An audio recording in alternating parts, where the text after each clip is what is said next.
Hey everyone, this is Chris Morris for Cat Chat. We're here with one of our teachers at the school, Trisha Miltimore. Is that right? Yeah, that's perfect. Actually, we did this a little while ago. We recorded a podcast, and I think I said your name wrong, so you had to correct me there. So, Well, you've improved. I see steady growth in you, Chris. well, that's good as long as it's there. Yeah. Steady on the way, on the improvements. I guess, however we say it.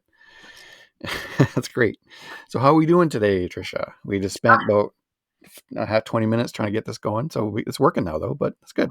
The power of technology, right? When things work all the time, except for that one time when want to hang out with Chris and just record a podcast, and who Try, knows what it was, but it was fun. I had a good time. yeah, they're trying to keep us apart, is what it is, I think, is what it Yeah. is. It's horrible. Yeah, and I was saying before, too, this is like the 10th podcast I've recorded, and I've had maybe one technical glitch in that whole time. So Yeah. but we're going, we're recording, we're live, we're good. Yay, we're here. All right. So we should probably get started. So, Trisha, tell everybody what you do at the Center for Arts and Technology. I have the honor of being a success coach, which is a really cool job. I work with the students one on one, helping them to leverage up their skills, their passion, their sense of purpose, which we talk about a lot. It's very unique, I think. I've worked in a multitude of secondary schools and post secondary education. And what I love about this kind of role is that we really meet the student where they are. So, say someone wants to work on their basic study skills, we help them with that, or networking skills, or even because so much of CAT is a lot of the programs have an entrepreneurial kind of flavor. Those are skills that need to be learned as well because no one wakes up as an entrepreneur. So, because of my business background, I get to bring some of those skill sets to the table and we work together one on one, sometimes in a group in workshops. But I work through the student success office and really just supporting students and helping them to create the vision that they came into the school for themselves, which often changes and evolves, but we work on that too.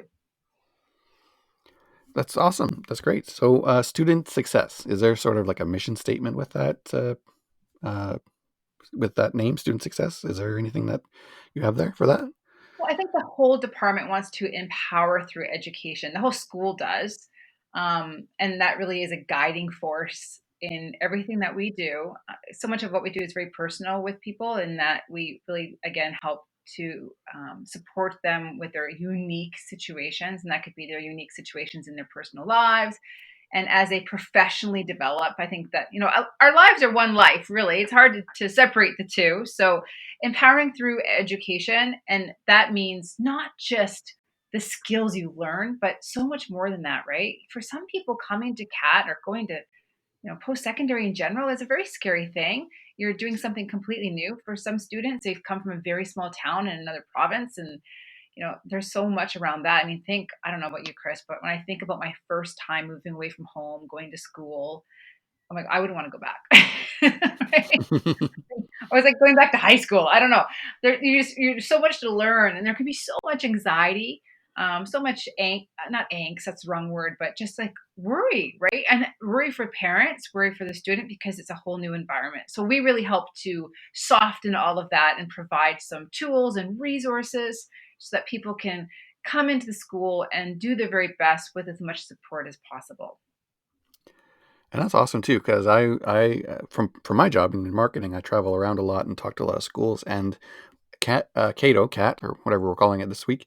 Do you call it Cat or Cato, or what do you call it? I I guess you so haven't been. I know Go ahead. I was in the Cato days, but I Yeah. call it cat now. Good old Okay. cat. Yeah. We try to get people to say cat, but it's just Cato is this, and I don't know if I've ever explained it on the show. It's the O is for Okanagan, because we used to have campuses in Halifax and Fredericton, so he would have the O was helpful because people could distinguish between Kelowna, Fredericton, and Halifax.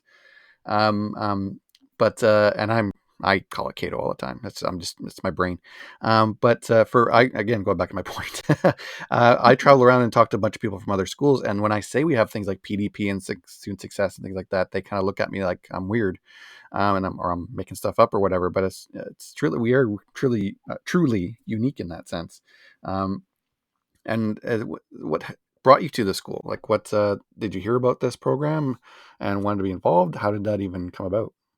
It all came about from my addiction to Indeed.com, Chris. Okay. Yeah, yeah. It's it's a thing I have. I've been working through it, but it brings me opportunity. So, no, my own company is called Contagious Leadership Training, and in that I do, and I have worked with post secondary education, again coaching for career development, professional skills, networking, all that kind of stuff. So I was working in that world because of my addiction to Indeed.com. And I highly recommend anyone who's listening to get on Indeed or an app like that, put in your keywords of your skill sets and jobs that interest you, and start learning about the industry. It's one of the first things I say to every student when I'm working with them. But I happened to come across a success coach posting. And I was just totally intrigued by it. I love working with students. I love working with people in that transition of their life, going from, I think I need to better myself, I need more skill, I need more education, to actually taking the plunge and doing it. So that's how I got involved with CAT. I began as an instructor for project management because I actually have an event planning professional background as well.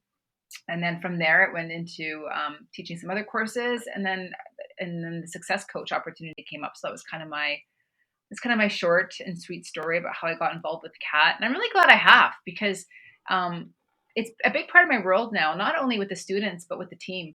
And anyone who listens to this podcast, I'm sure you can get a sense of this. But for anyone out there who's thinking of post secondary, I think a big part of the experience is the team, is the instructors, it's the support staff. And CAT has a really good team. So it makes it fun, right? It makes it fun to come to work and hang out with Chris and do podcasts with him and work with Rando, who's the director of student success. It's a big part of my work life balance because I have 4 kids and my own businesses, and being able to spend some time at CAT is like really rewarding, soul satisfying. Timmy's is just down the street. It's beautiful. Yeah, and for those of you like myself who haven't been on there, what just briefly, what is Indeed.com? So Indeed.com is basically one of the biggest job search apps you can out there. You basically go on there, you create an account, and you can, say you're interested in 3D animation. Many people listening are animators or want to be animators. You could go on there and type. My God, that makes me sound so old, Chris. You can just, Well, we can still type, can't we? We still type. is it typing when you text? You don't say I typed in. You say like I texted, or I don't know, what would we call that? If you're, Anyways, if you're typing in a search engine and on the website, I'd say typed. would you? I think Okay. so.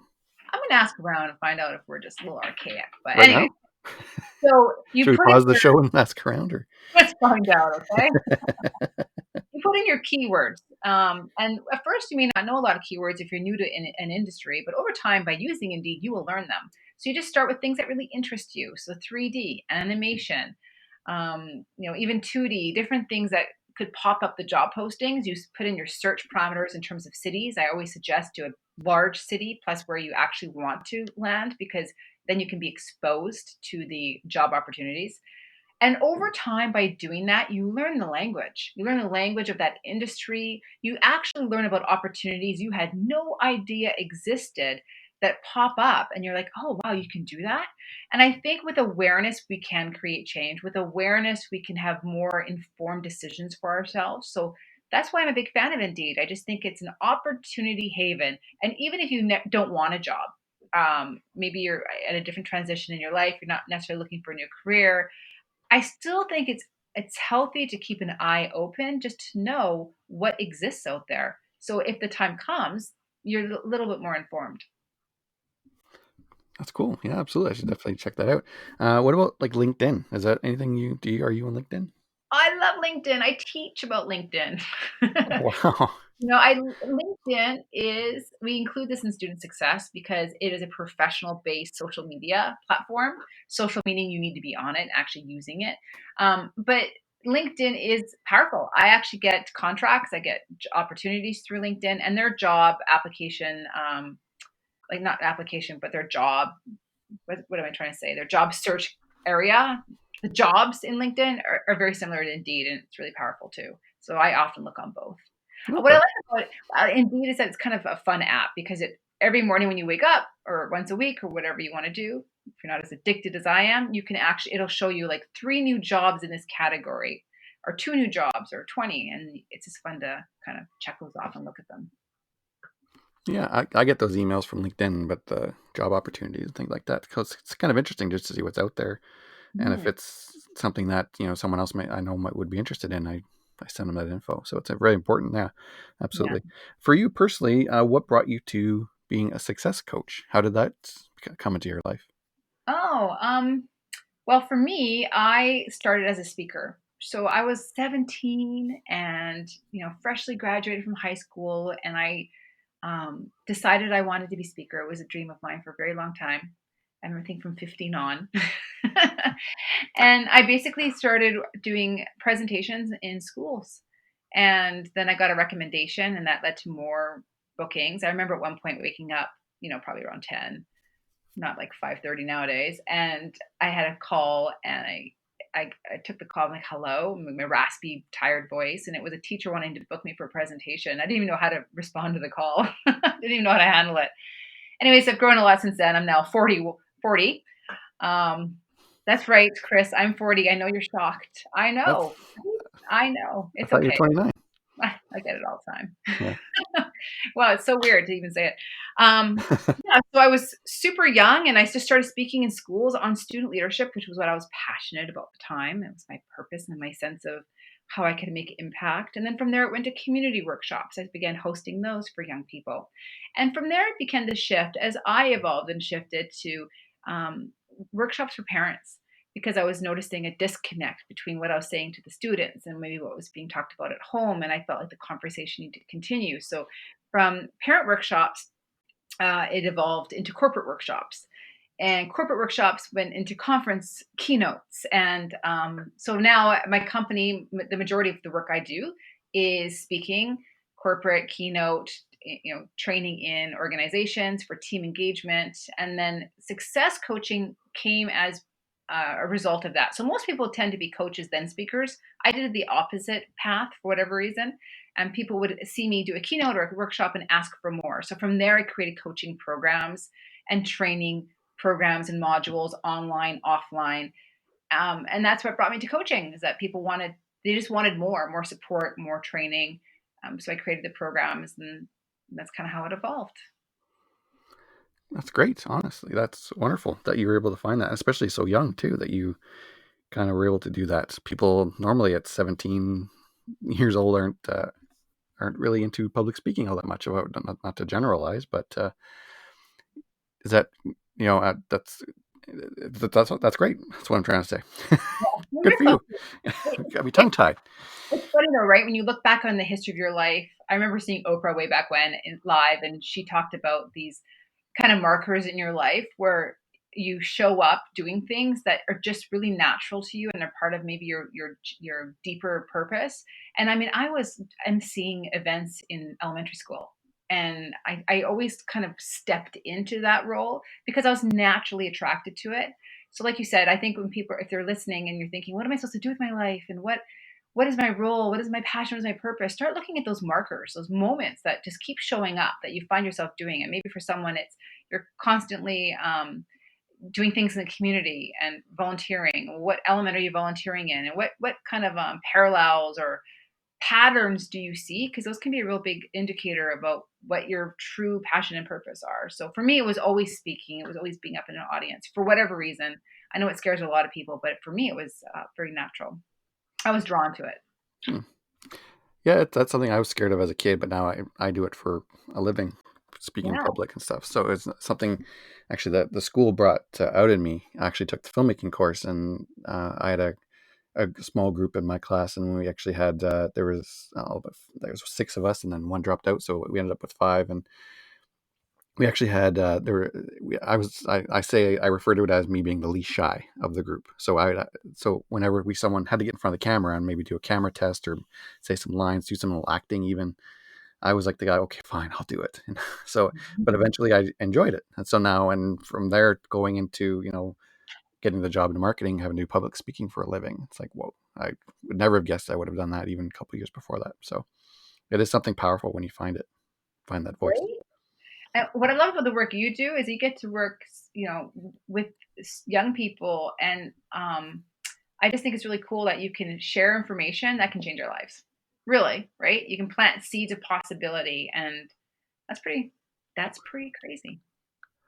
Yeah, it's pretty it's pretty rewarding. I mean, and it's sometimes it's weird because I go out and see literally hundreds, if not thousands, of kids in the course of maybe 1 to 2 weeks, and then like a year and a half later, they'll pop up or they'll come to boot camp or something, and they'll say, "Hi, it's good to see you," and everything. And it takes me a second because I'm like, "Oh yes, I remember," and that's, "Oh yes," and then eventually you're, "Oh, you're from Chestermere or whatever, or a small town, some small town in Saskatchewan that I met them at or whatever." And so it's definitely rewarding to, and then to see them coming to the school and see them around campus and saying hi and stuff like that. So it's really cool. Yeah. For success coaching, or sorry, student success. So just get into more of that. Is that like a class at the school? Would you say that you're part of that kind of thing? Success coaching, is that something that there's an actual class there, or how does that work?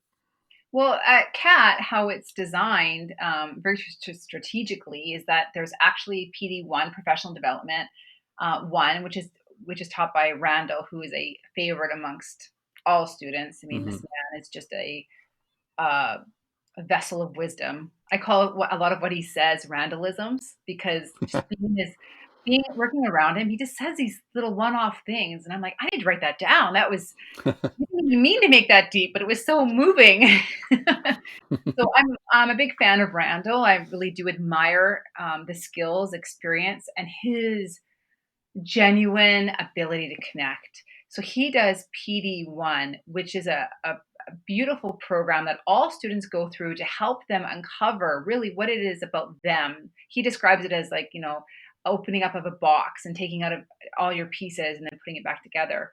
Um, so that is a course that you're enrolled in, and then in between, depending on your time at CAT, you have the access to this one-on-one coaching offer between Randall and myself. So again, it's very personalized, unique, and for each person. And then you also, for the most part, will take part in PD4, which then is networking. It's another course, really zoning in on that networking, resumes, interviews, the skills you have to be successful, the skills that don't necessarily come naturally. For some, it does, but job search skills as well. So we have so much experience that we can share around that. And I think it's really helpful for all students to be able to take part in that. But the beautiful part is that amongst all of it, even after you grad, actually before you even start, once you become a student and you've registered, you get contacted by the student success department saying, "Hey, how can we be of support as you're coming to CAT?" And I mean, that's so cool, right? You get to establish a relationship with someone from student success, and then you go through the whole process while you're in school. Often it's very condensed. Our programs are, fast paced, high content. And then after you graduate, you still have access to support as an alumni. So that's kind of what student success offers in a general sense. But it all comes from people like myself, people like Randall, empowering through education. And I don't want it to make it sound like this is an ad for CAT, but I really do feel like it's a very unique offer that CAT has, and it's super inspiring to be a part of it because you get to see the impact. That's why I'm here. I like the impact for sure.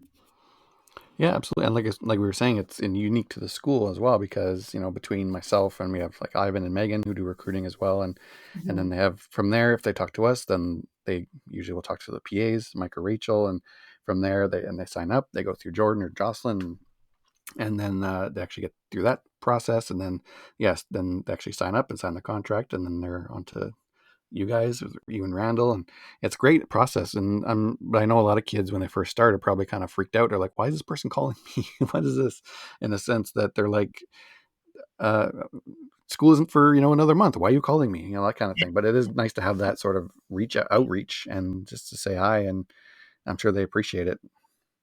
I think so too. I know they appreciate it because I hear the stories, and I'm sure you do too. Well, if I may add, because I get to work with a lot of different students with the different reasons for coming to school. One of the most rewarding aspects of what I get to do is that not only working with people who are coming straight from high school and who are excited about their new career and they love to do animation or audio and or interior design. Oh my gosh, there's just so many amazing, cool little programs. But it's also for those people, and I love working with this group too, who like for instance, the mom who has been literally staying at home for the last 20 years, raising the kids, serving everyone else, doing all these things for the household and the family. And then, as one person said to me, you know what? I came to school not because I even want the job, but because I'm doing this for me. And that is exciting. That is a state of transition in life where you're like, I'm doing it for me. I'm investing in me. Education's always an investment in yourself. So for those people, it's really rewarding to work with them as well because they so appreciate the support all the way from recruitment to alumni services. They're so grateful for it. It's just very cool. Very cool. There's so many different whys about coming to post secondary. Oh, absolutely. Yeah, everyone has a different story and a different town that they're from, and it's crazy how that all works. And uh, but for you guys, in a sense that they're all different, but that is it that they're all different, but that yet the same? Is there kind of the same? You have when you get down to it, is there kind of mostly, for the most part, there's that same story and their same everything kind of has something in common? Yeah, I think that's really interesting, Chris. There is a common thread. I mean, certainly everyone's totally different and unique, especially in our school because it's a creative-based environment. But there tends to be this common thread of expression and want to be valued and heard. And I think that's maybe a general human um, need, right? But they come to school like with this sense that I have something to offer. I have something to grow for sure of skills because you learn so much, but like this common thread of expression, um, and being able to be of service and being able to make impact. And most often students say to me, because we talk a lot about purpose because that is a driving motivator, right? If you passion goes up and down, it's hot, it's low, but purpose, like why are you here? Why are you really here? Because sometimes amongst all the studying and all the work and the grind of it all, I mean, it's intense, right? Our programs are intense. They're very rich in content. The experience is intense. Sometimes people begin to wonder, like, what am I doing? What have I done? We support them through all of that, and we talk a lot about purpose. And purpose is that motivating factor that comes from deep within, and it's that general sense of like, I could draw something that inspires someone, or my art could impact someone, or my interior design could change lives. I love watching the interior design program presentations because a lot of the presentations are based on like working on projects in the community, and one of them was working on I think it was a women's transition home. Just how design can impact experience. So there's this common thread amongst all the programs. Veterinary hospital assistant is based on being able to be of service to not only the animals and learning about them, but also the people, the owners of these animals who come into your clinic and need your support and empathy and care. Yeah, so the common thread I would say is that expression and being of service for sure. And it's the alumni that I've talked to on here doing interviews with. They all mention Randall. That's pretty much unanimous, and bring up PDP and that kind of stuff. And but it's funny because I talked to them about, okay, uh, do you get PDP at the time? Do you understand why you're doing PDP, or is it, do you think it's a waste of time and then later on you figured out how awesome it was? Like how was, because that process? Because I remember when I took a very very basic rudimentary version of PDP back in the day when I was a student, some over 10 years ago at this point, at the school. It was very, at the time I was like, what is this? What am I doing? Why are we doing this? But then later on you're like, the light bulb goes off. So do you find the kids get it at the time for the most part, or how does that work for them, you think? That's a good question. I think people get what they can out of it, right? Because you Mhm. can only learn what you're open to. Now, what's interesting about working with Randall, myself, and some of our other team members is that's what we're trained to do. We are trained to meet students where they're at. So I hear, yeah, I think some people are like, why do I have to think about networking? Why do I have to work on my confidence in communication? Or why do I have to look at my self awareness and my feedback skills, all that stuff? It could feel like why. And I remember feeling that way in college. I think it depends on a person's level of maturity and life experience as well. But I remember, oh my gosh, I remember taking courses going, what, why? And now I'm like, I get it. So we ask people to have a little faith and trust in the process. Everyone takes what they can out of it, and that's the beautiful part of alumni services is that when they finally get out into the quote unquote, I don't really like this terminology, but the real world, they get that job and they realize, oh, yeah, okay, this feedback is really a big part of this. And I do need to work on being able to take it better or giving it better, or again, confidence communication and my communication skills in general, like all those soft and more hard skills. Then they can come back and receive some more support. And I think that really to me speaks to empowering through education is that it's not like we really are invested. I say we, and I can say that very comfortably. I can say that with such genuine truth because I know every single person in that school cares. I've seen it. You are not a number when you go to CAT. Do we do things perfect? No. Not, of course not. We have always have room to improve and do better, but the people care. And so I think that's what is so unique about the whole experience that you may not get it in the moment as a student, but you certainly will. And we'll have a hand there to help you up when you need it. That's and again, that's so wonderful. I almost want to go back and take another class over and over again, just so I can take part in these classes. Uh, is and do you, and maybe again, not be over generalization, but do you maybe see the kids more towards the end, or when they're getting ready to graduate and they're trying to thinking about, oh, this is happening, I'm going into that real world, or do you see kids more in the beginning, or is how is that? Right? Like the pattern. Well, Yeah. with success see students throughout from the very beginning, first day all the way post.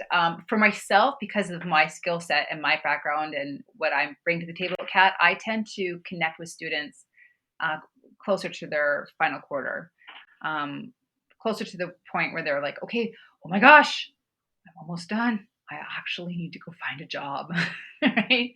Hmm. I need to get into this career. And then again, for some, it's about starting their own businesses, which I help them on. But I think in general, student success really does see people throughout their experience. The office is very busy. People are coming and going all the time. Well, when we're all in school, live in person. Hmm. Yeah, exactly. And I know because when I'm rarely on the campus, but when I am, I walk by student success there, and they got the couches in there and stuff, and it's always seems to be you guys are at least having fun or telling jokes or something. So it's always a welcoming environment. I know that. Yeah, we try to be, right? We try to be for sure. We have like yeah, we have some interesting conversations. We have some deep conversations in that room. We have some lighter conversations. And because we're not all on campus right now, we're recording during the pandemic, we also offer all our services virtual as well. Right, absolutely, and that's so important too. And now, uh, because we have all this stuff happening, and people, we because we continue classes for people out there who don't know. The school kept going. Yeah. Luckily, we were able to keep going during this pandemic because we don't take summers off like some schools. We keep going, and so therefore we had to come up with a solution. How are we going to keep doing that? So, and then going into July, I think July 6th is next quarter, and then coming up in October and everything like that. So it's quite the process, but luckily we've been able to power through, and that's great that you guys have as well, with being able to still reach out to the students and talk to them. Are you getting a lot of kids during this time having Yeah, to reach out? we're getting more one-on-one bookings, which is really cool. I think because people are just recognizing they need a little support. I mean, it's such an interesting alchemy of circumstances right now. People aren't necessarily used to being home working. Things are already evolving and changing. We're going to hybrid model in July for virtual and in person. But yeah, we've had a lot of uptake in those kind of conversations, and we've been offering group calls, check-in calls. We have a really interesting event called Collaboration Corner, which allows students to connect and work with each other in different departments. Like a animator may need a photographer for a headshot for his LinkedIn profile, etc., that kind of thing. Um, but yeah, I've seen so much adaptability in the school, and that's what one thing that's an advantage of being a smaller institution is you can really navigate the ship, right? You can really adjust the sails on it quickly, which they certainly have. It's been interesting watching both the instructors, the leadership, um, students all kind of adapting. It's one of my many children trying to get a hold of me. Use that FaceTime request. Yeah, Um, you have to ignore that. We're doing something important here. oh, Jeez. this is me time down here in my office. So the adaptability, but what I think is really unique about that is now the students are learning how to, or I think have learned some skill around that adaptability skill set, if that makes sense. Kind of repeating myself, but basically, whole when things get tough or you have to adapt with the company that you're working for, how do you do that? What's your attitude? What's your process? Are you quick to be like, okay, yes, I can do this? Are you quick to change and to think of new ways of doing things? That innovation aspect. So it's like on the site training basically, or in at home training of how to be adaptive. And as an employer, we own our own music store, a manufacturing company, an audiovisual company. As an employer, that skill of adaptability and innovation is so important. So I think we all have really leveled up that skill of being able to pivot and shift and adapt. That's pretty important stuff. Yeah, and Collaboration Corner is that Tuesdays? Am I getting that right? Or It's usually once a quarter. once? Oh, okay. Yeah, it just depends. When the events were live on campus, we'd have pizza, and it was just a different kind of environment. But usually it's once a quarter, and we have done one virtually as well. Okay, and it's so wonderful, you guys, that you offer these things and little stuff like free coffee on Wednesdays and that kind of thing when you're on campus, and it's just kind of brings people together. It's a small thing, but it brings people together. Has the kids from the other campus coming over and getting coffee and try to incorporate them more, the VHA and ID students, and try to make sure they know that we exist and they're welcome, that kind of thing. Um, is there ever a time where you have to go over to that other campus and be like, hey, come see us, or how you doing, or is it, do you find that that's those others, the other campus students, the VHA, the ID, that they're coming over and they know that the other campus exists and they're welcome there? Right? And I always get excited when those students end up in collaboration corner. I'm like, oh my gosh, you're here! It's so awesome because there is opportunity for collaboration there. We actually do workshops, not only like the ones we put on, but teachers will bring us in to do workshops as well. So as a department, we get to go over to that other building. Often sharing these workshops, public speaking workshops, conflict management, working in a team, um, personal branding, all that kind of stuff. So yeah, I think student success gets to have their fingers in a lot of different places just because we're invited to share some of the expertise that we have and the experiences of the workshops as well. Yeah, and again, like I said before, talking to alumni, it's fun that they appreciate it after the fact, or they can say, okay, that's why we did that course, or that's why we talked to student success and went to PDP and stuff. So that's wonderful that the kids get it. It'd be one thing if we were doing all this stuff and they were like, oh, I could have done without that. But it's nice that they get it and they appreciate it and stuff like that too. So that's wonderful.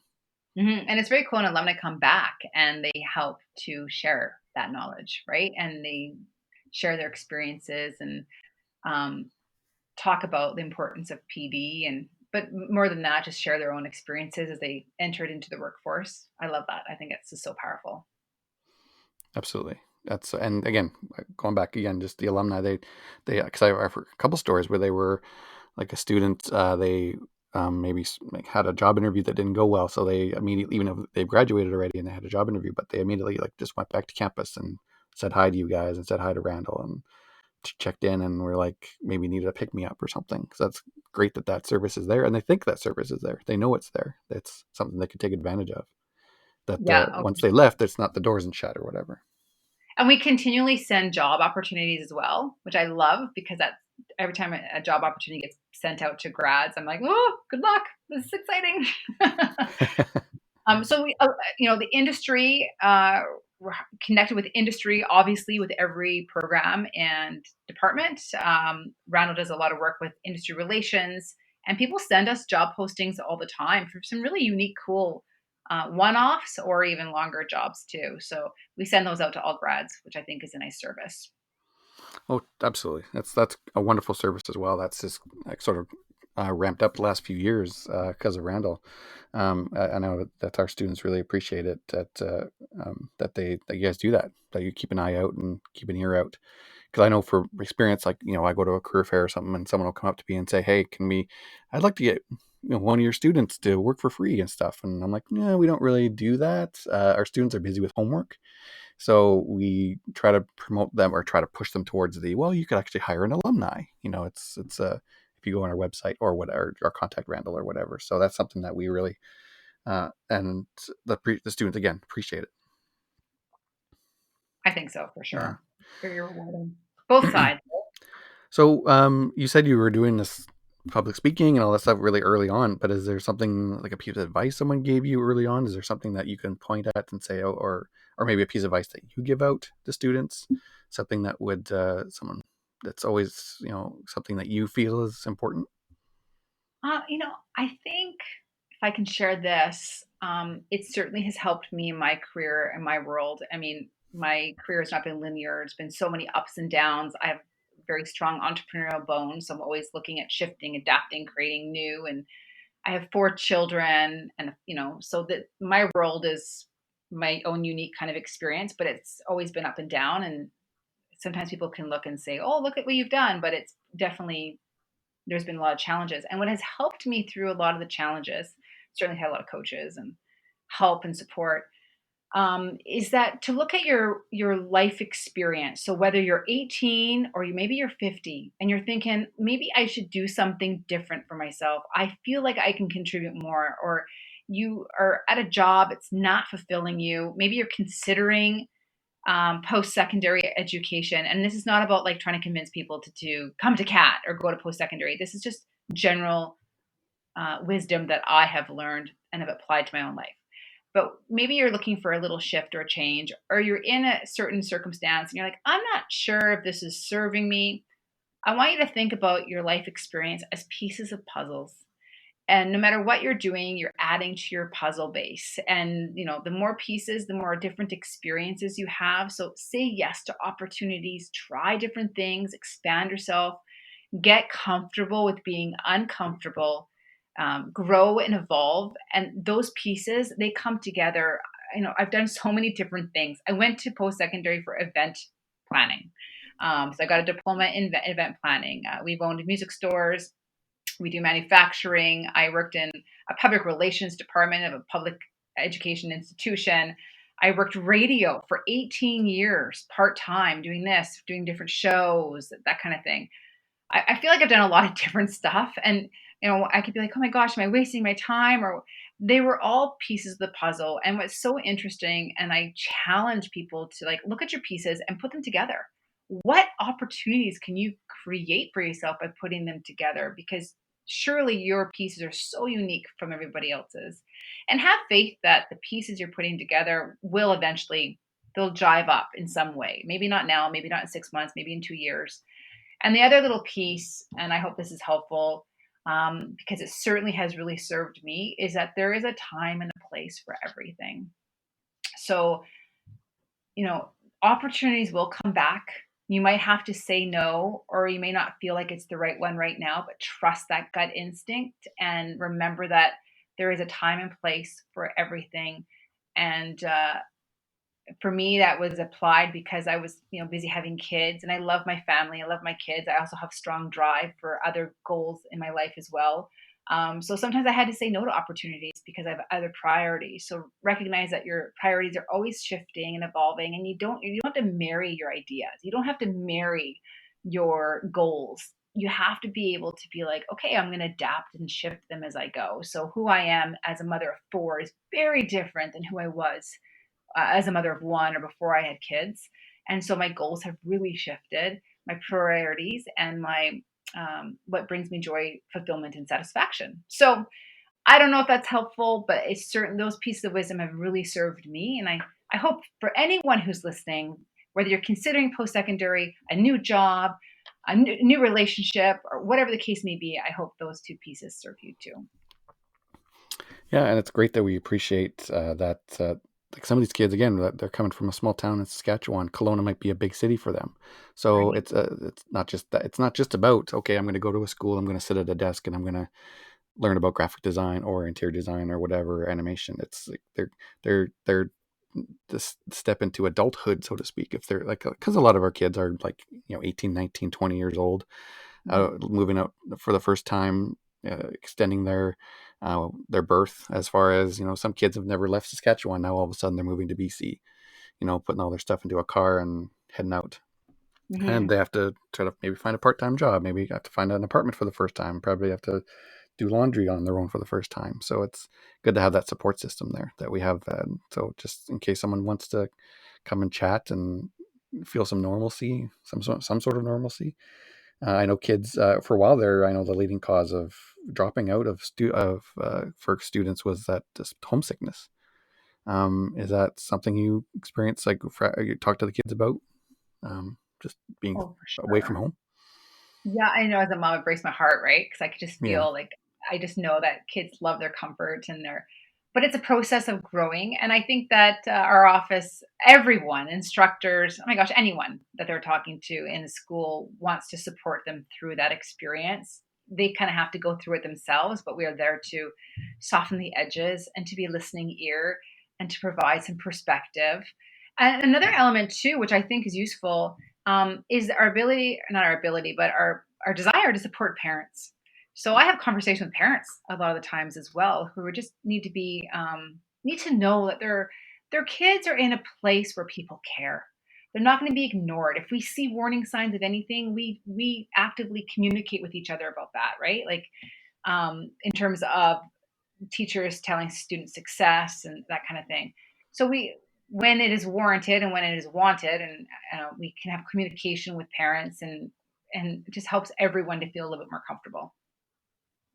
And that's so important too, because I know it's sort of a thing we talk about in marketing, is how, if we, sure, it's great to talk to the kids, and it's great that we have the kids excited about the programs, but if we get the parents excited too, that's and also excited, but also in the sense that, okay, they know again that it's a safe place they're going to, even though it's maybe one province over, two provinces over. It's not Vancouver. It's a bigger city, but it's not Vancouver, so maybe that helps a little bit with some of the anxiety. It's I'm sure, I know from talking to parents, like when they come to boot camp or come to orientation or something like that. They're always very happy with the way that things have gone, and that they're nervously excited for their kids, but also and nervous for themselves that they won't have the kids around anymore, and the kids have to sort of leave the nest, right? Mhm. And that's something we have to do too, as well as, or maybe more you guys, that sort of when the kids leave the nest and leave school and graduate, that must be hard, eh? You've come to know someone over 2 years, and now they're leaving. I guess I'm going to find out. For I can sure. lose a couple and I'll be okay, right? The couple go to university. I still got a few around, so it's I got a ways to go before I have empty nest syndrome. Well, I was kind of thinking about the students who leave the school after you get to know them a little bit. Oh, right. Yes. Oh, I hear you saying. Oh, I know. They come back and visit, right? Because it's like an intense couple of years or however long the program is. It's you really connect. You really get to know each other, and it's like that big transitional time in your life. I think about my college years and they seem very vivid to me still. Hmm. And that's the thing with me too. Like, I never left. I graduated and I kept coming around, and people would tell me about different job opportunities and things like that. And I would come around and I would actually try to, work on my final exam. I guess what we have now, what is it? What they extend? What's that called? I'm blanking Oh, on the it. GAP The program? GAP program. It was sort of More an early version of the GAP program. oh, yeah. I would come back and I'd work on my final exam and work my final video, film, whatever you want to call it. And people would see me there, and I eventually got a job in the cage, and eventually from there got a job in marketing.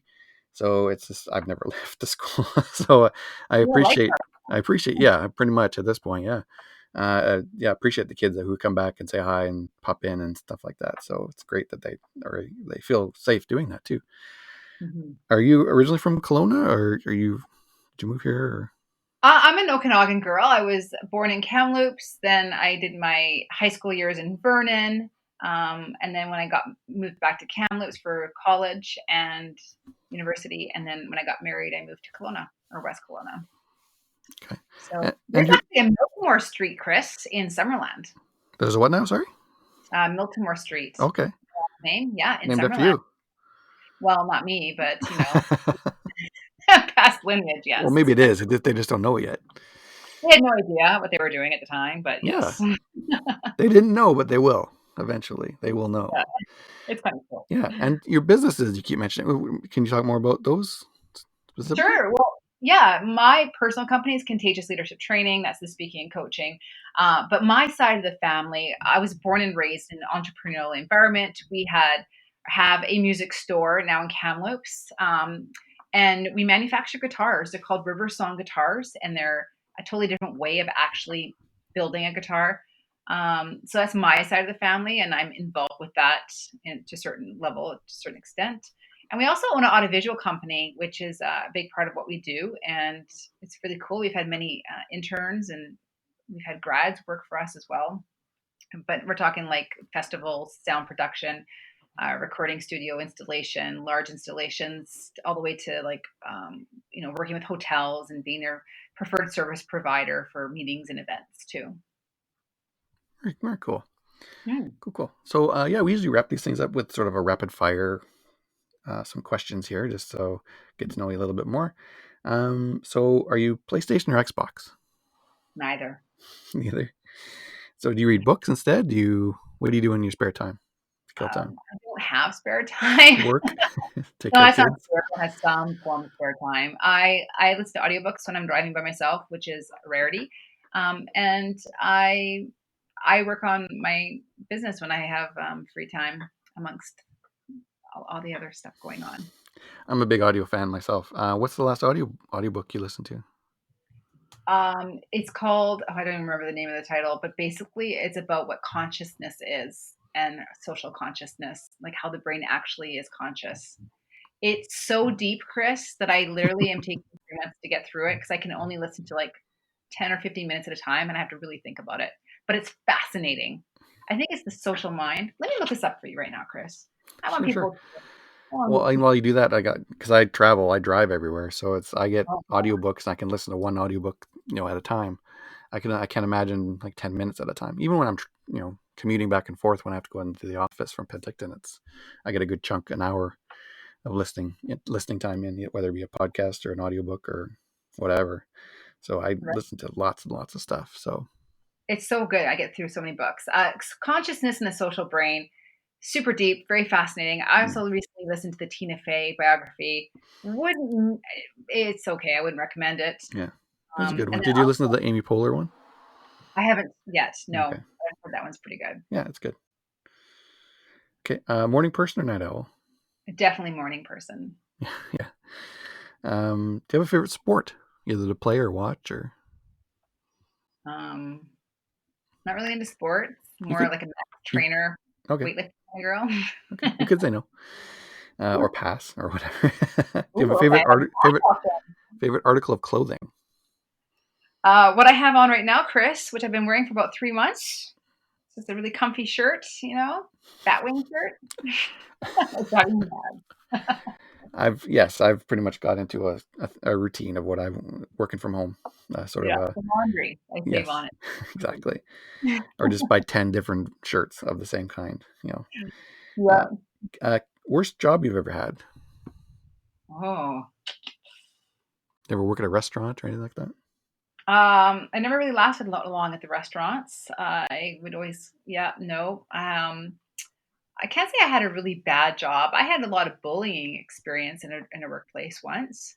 That was really hard. It's great keynote material now, but I was a chubbier kid when I was little, so I had a lot of bullying in elementary school. But the bullying I experienced at my first job in Kelowna was pretty intense. So that would be it. It was actually in the radio industry. Oh, that's too bad. I know. But you know what it taught me? How I will never allow someone to be treated who works on my team. Because people did see it, but they said nothing. Hmm. That's for Well, another therapy session, Chris. We can talk about that one next okay, next time. Cat person or dog person? time. Dog, if I had to be one or the Yeah. other. You have any allergies? Erythromycin. So if anyone wants to kill me, just slip me some of that. Sorry, what was that? What is it? Erythromycin. It's some kind of antibiotic. Hmm. Oh, okay. So they try to help you, but they could kill you. I guess. Actually, I don't even know. I got mouth sores at the time. Do you collect anything? No, I'm a minimalist. I prefer empty drawers. Oh, okay. What's the worst injury you've ever had? Wow, because of my lack of sports, I can't say I've had many injuries. I fell off my bike once and smashed my face against the asphalt and got really bad road rash. That was pretty bad. Hmm, well, that counts. And Uh, what's your favorite day of the week? I love Monday. Yeah. It's a whole new week, Chris. It's a new opportunity. Whatever will happen during the week. It's exciting. Are the oldest, youngest, middle child, only child? I'm the youngest of two. I have an older brother, but I'm more mature. Well, of course. Clearly.